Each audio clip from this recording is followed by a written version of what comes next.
وَلَقَدْ يَسَّرْنَا الْقُرْآنَ لِلذِّكْرِ فَهَلْ مِن مُدَّكِرٍ۔ ایک وقت آتا ہے پھر اللہ تعالیٰ اعلان کر دیتے ہیں کہ ان کے لیے بہت بڑا عذاب ہے۔ وَلَمْ عَذَابٌ عَظِيمٌ، ان کے لیے بہت بڑا عذاب ہے۔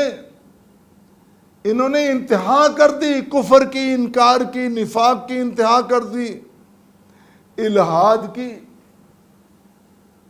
انہوں نے الحاد کا لفظ سامنے آیا،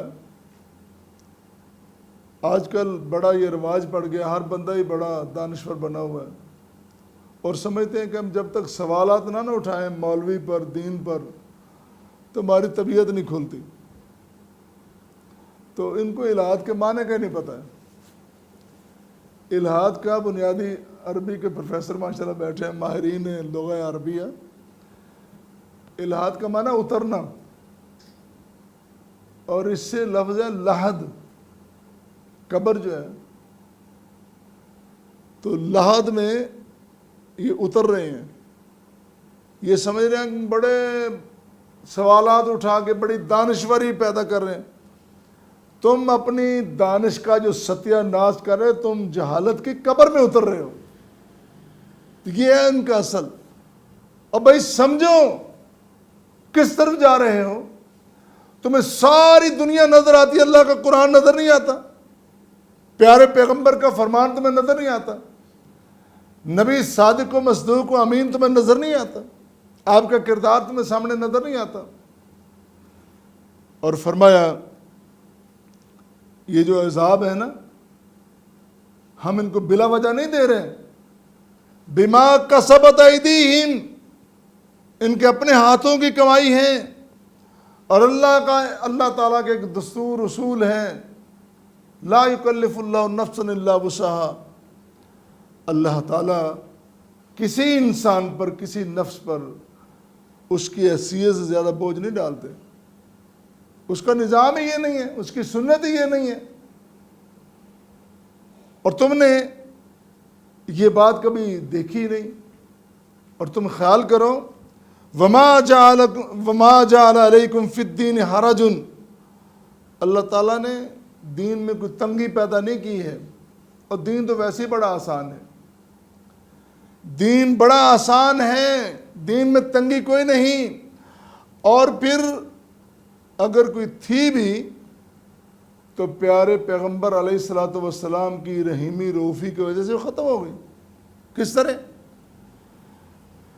نبی کریم صلی اللہ علیہ وسلم معراج پہ گئے، کتنی نمازیں تھیں؟ 50 نمازیں۔ یہ قوم جو 5 نہیں پڑھ رہی، انہوں نے 50 کیا پڑھنی تھی؟ پیارے پیغمبر نے تخفیف کرائی، اللہ یہ میری امت، اللہ یہ تیری مخلوق یہ 50 کیسے پڑھے گی؟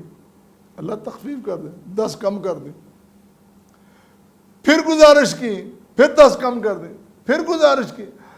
بار بار اللہ کا پیغمبر اللہ کے سامنے گزارش کرتا رہا، اللہ میری امت کے لیے آسانیاں پیدا کر دے، اپنی مخلوق کے لیے آسانیاں پیدا کر دے۔ اتنا رحیم نبی۔ جب 5 رہ گئی نا تو پھر کہنے لگے اب تو مجھے شرم آتی ہے کہ میں اللہ سے کہوں کہ یہ بھی چھوڑ دیں۔ اب تو مجھے شرم آتی ہے۔ اللہ کے رسول کو شرم آئی، لیکن امتی کو شرم نہیں آئی۔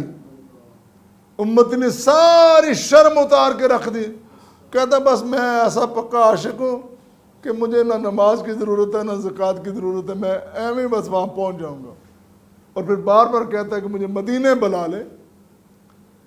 تجھے محلے کی مسجد نظر نہیں آتی، مدینے جا کے تو کیا کرے گا؟ جڑے اپنے گھر چ کوڑے نے اتنے بھی کوڑے۔ پہلے وہ دل، وہ ماحول پیدا کر مدینہ جانے کے لیے، اللہ کے گھر جانے کے لیے۔ ان گھروں کو آباد کرو، یہ بیت اللہ کی بیٹیاں ہیں، ان مسجدوں کو آباد کرو، اللہ کے گھروں کو آباد کرو۔ اور پھر پیارے پیغمبر تو اتنے رحیم کریم ہیں، آپ تو قیامت کے دن بھی یہی مظاہرہ فرمائیں گے۔ اللہ اکبر۔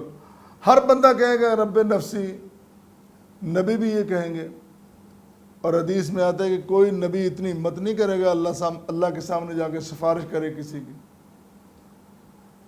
رسول کریم صلی اللہ علیہ وسلم سجدے میں گر جائیں گے، پڑے رہیں گے سجدے میں، جب تک اللہ تعالیٰ چاہیں گے رسول سجدے میں رہیں گے۔ بالآخر اللہ کی آواز آئے گی، اے میرے رسول سر اٹھا، اپنا سر اٹھا، جو مانگے گا میں دوں گا، مانگ تو صحیح آج۔ پھر اللہ کہیں گے اللہ میری امت، اللہ تیری مخلوق، اللہ تیرے بندے، ان پہ رحم فرما دے۔ اور پھر سوال یہ ہوتا ہے کہ جس شخص نے ساری زندگی اللہ کے رسول کی، اللہ تعالیٰ کی مخالفت کی ہے، کیا اس کی سفارش ہوگی؟ کیا ڈاکوں کی سفارش ہوگی؟ چوروں کی سفارش ہوگی؟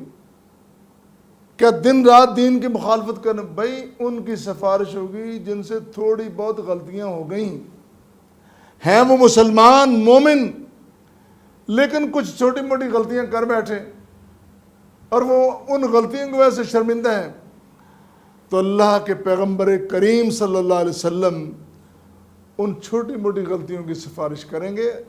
اور کتنے کریم ہیں کہ کل معراج میں بھی تخفیف کی درخواست کی اور قیامت کے دن بھی تخفیف کی درخواست کریں گے۔